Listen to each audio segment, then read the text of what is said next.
I'm Becky Stevens. So my life group, my small group, did a study on discerning the voice of God. I was really intent on reading the Bible through that time, and I feel like I heard God say, hear me through my word, like specifically. I don't think it was an audible voice, but definitely hear me through my word was spoken to me. And so as I read through the Old Testament, it stood out that the word tithe and 10% was used often in connection to giving back to the Lord, sacrificing, worship. I cannot sing at all, so worshiping through tithes was appealing to me. So in the Old Testament, you find the words tithe and 10%. New Testament is more about overall generosity. And I had always given to the church.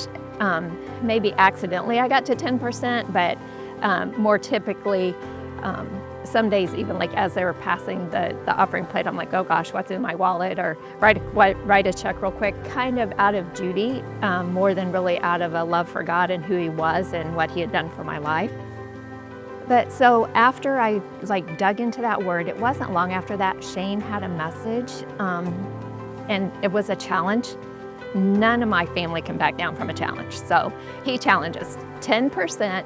I wanted everyone to give a full 10% for 3 months, just 3 months, and just see how God shows up in your life. If you read Malachi 3, I think it's about 16, it says, if you give the full tithe, God will open the heavens with blessings. And I thought, how can I go wrong? So I took the challenge and did 10% at that time, and that's been a few years back. And since then, my generosity has continued to grow because I continue to feel like God say, well, now give this amount. Once I get a little comfortable, now give this amount. Recently, I've even bumped that up to what I never would have thought was possible. My family gets together every Sunday for a Sunday supper, my whole family. And last night we were all talking. My dad passed away about 2 years ago. And we were all talking about who looks like Dad. And she said, well, I think Kurt looks like your dad. And somebody else, well, I think you look like our dad. And I'm like, well, I think I look like my dad. Everybody wants to look like your dad. Goodness, if we try to look like Jesus, like our Heavenly Father, we will be so giving. We will want to give. Our heart will change and we'll want to give. I think maybe what still kind of amazes me is what hasn't changed. And that's my financial goals are still the same. I still save. I save for emergencies. I save for retirement and fun things. I invest for my kids' inheritance.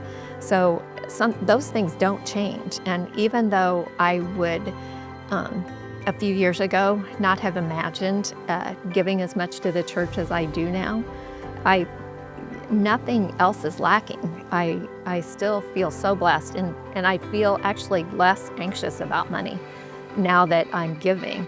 I know that the first fruits, I guess is how it's worded in the Bible, goes to God, and then the rest is mine, and it's more than enough.